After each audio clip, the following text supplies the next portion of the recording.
Goût de luxe Paris, métier d'art, métier de luxe. Allez, après cette petite pause gourmande, on pousse la porte de l'atelier. Et Bastien Gonzalez, bonjour.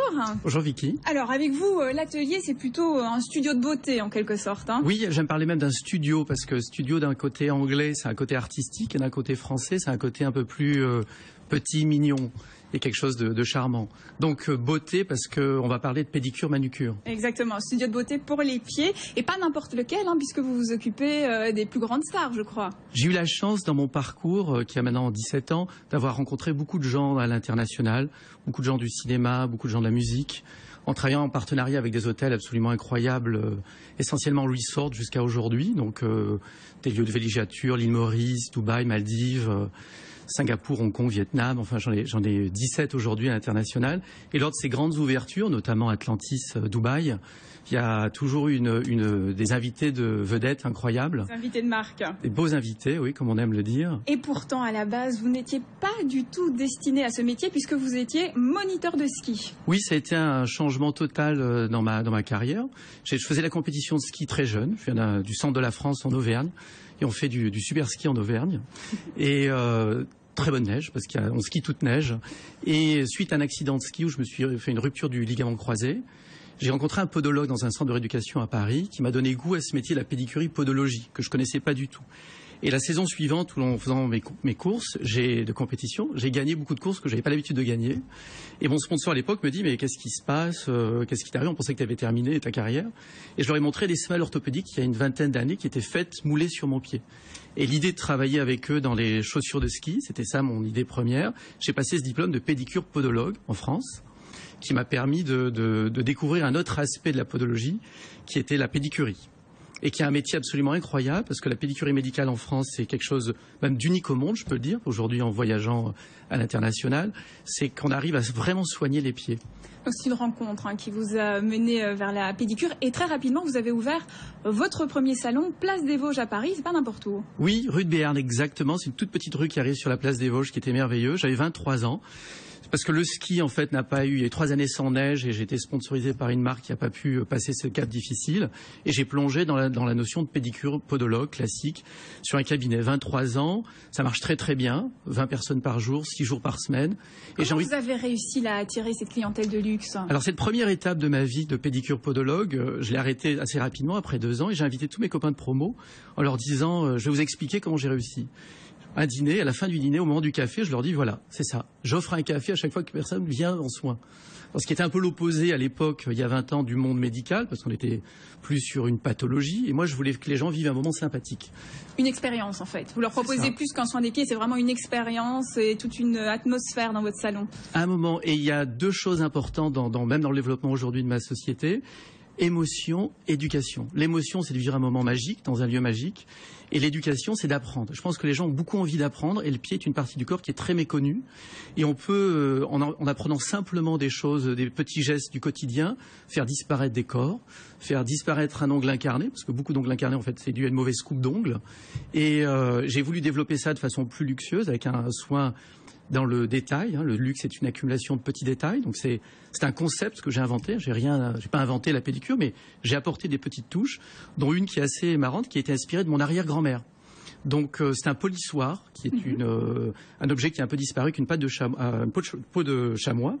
Et en frottant l'ongle, on arrive à augmenter la circulation du lit de l'ongle au niveau du sang. Donc on a plus d'oxygène, des nutriments, donc on a un ongle qui est plus sain. Et ensuite, vous vous êtes développé à l'international grâce aussi à une rencontre. Toujours une rencontre. Voilà, j'ai beaucoup voyagé. J'ai eu la chance de travailler à l'hôtel Coste à Paris où j'ai pu rencontrer des gens incroyables. Donc j'ai commencé New York. C'était la ville magique un petit peu. Donc après Londres, très rapidement Los Angeles. Suite à des rencontres dans les hôtels, j'ai rencontré un homme incroyable qui s'appelle Sol Kessner, qui a créé une chaîne d'hôtels qui s'appelait One and Only, qui s'appelle toujours, pardon.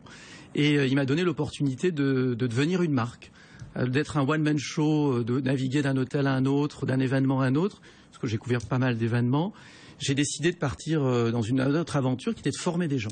Et ça, c'est un métier absolument incroyable, parce que passer son savoir, en fait, qui n'est pas quelque chose de magique, mais qui est quelque chose de très technique.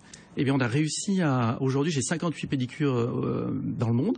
Dans des hôtels de luxe principalement? Essentiellement 5 étoiles, resort jusqu'à aujourd'hui, parce que les gens avaient plus de temps pour écouter justement un discours différent sur le soin des pieds. Progressivement, simplement d'aller vite.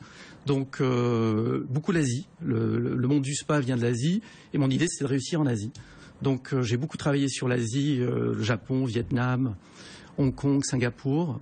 Et là, on a un très gros projet qui est un peu la fin de cette première boucle, qui est d'ouvrir une école au Vietnam de pédicure médicale, inspirée de la pédicure médicale française. Là aussi, votre envie de transmettre votre savoir acquis toutes ces années. C'est ça, je pense que c'est le plus important en fait. On peut avoir un succès ça passe aussi. Et au sommet de la vague, j'ai décidé de partir un peu dans une autre direction, qui était de former des gens plus jeunes aussi, parce que les années passent, les voyages sont de plus en plus difficiles. Et déjà aujourd'hui, j'ai une équipe de gens absolument incroyables autour de moi, et qui ont compris ce message d'apporter de l'éducation aux gens et du plaisir. Et vous apportez à chaque fois votre propre gamme de produits pour tous les soins. Alors voilà, j'ai créé la première gamme de produits qui s'appelle Révérence de Bastien, qui est un élégant mouvement pour s'abaisser aux pieds des dames, et aussi des hommes, parce qu'on a beaucoup d'hommes, 32% d'hommes l'année dernière, sur 58 000 pédicures, donc ça fait beaucoup de soins. Et Révérence de Bastien était une gamme qui a grandi progressivement, de façon très organique. On a commencé avec une crème pour les pieds, après on a développé une huile pour les ongles et les cuticules, après on a développé un talc. Et je passe du principe que c'est ces 3 produits essentiels pour avoir des jolis pieds et des pieds sains. Et vous gardez toujours votre clientèle internationale en plus de tous vos salons dans tous les spas et hôtels du monde entier. Oui, alors j'ai quitté Paris il y a 6 ans pour m'installer sur Dubaï et j'ai gardé quand même une clientèle entre Londres et New York à titre personnel parce que c'est assez magique. Et j'ai toujours mes bureaux à Paris, c'est une ville que j'aime beaucoup. Et j'ai une équipe autour de moi qui est très solide, avec qui on progresse bien.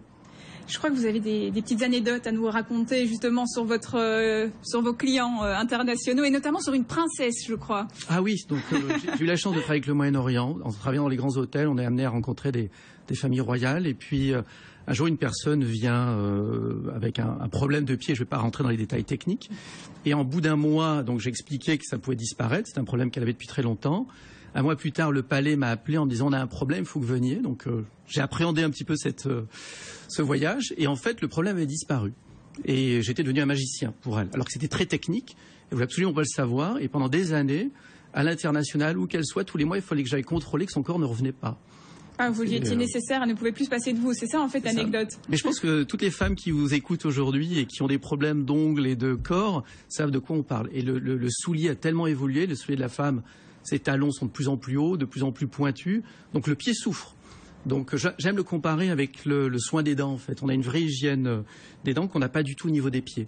Et mon projet au niveau international, c'est d'apporter un nouveau regard sur le soin des pieds, avec cette éducation de l'hygiène du pied, très simple, tous les soirs, 20 secondes sur chaque pied, vous aurez des pieds de bébé. Alors l'idée c'est d'avoir des produits pour aussi accompagner les gens, et pas une centaine de produits, mais une ligne très simple. Donc c'est ce qu'on a fait avec Révérence, une crème, une huile, un talc, et avec ça, c'est suffisant pour avoir des pieds incroyables. Ça suffit. Et en France, on est plutôt à la pointe dans le soin des pieds, ou on est plutôt à la traîne par rapport aux autres pays? Alors c'est un sujet assez délicat, puisque il y a eu la formation de l'ordre des pédicures-podologues qui a voulu très réglementer la profession et qui a limité un peu ce développement plus commercial, je dirais, de la profession, comme on peut l'avoir dans les pays anglo-saxons. Le monde médical est très limité en France, alors qu'en Angleterre, aux États-Unis ou en Asie ou même au Moyen-Orient, au contraire, il y a une volonté du monde du spa d'intégrer le savoir médical, qui est l'évolution du spa de demain.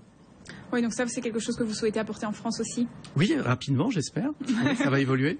Bon, en tout cas, vous êtes toujours dans une course effrénée entre 2 avions, entre tous les salons à gérer, votre clientèle privée. Entre-temps, vous habitez quand même à Paris?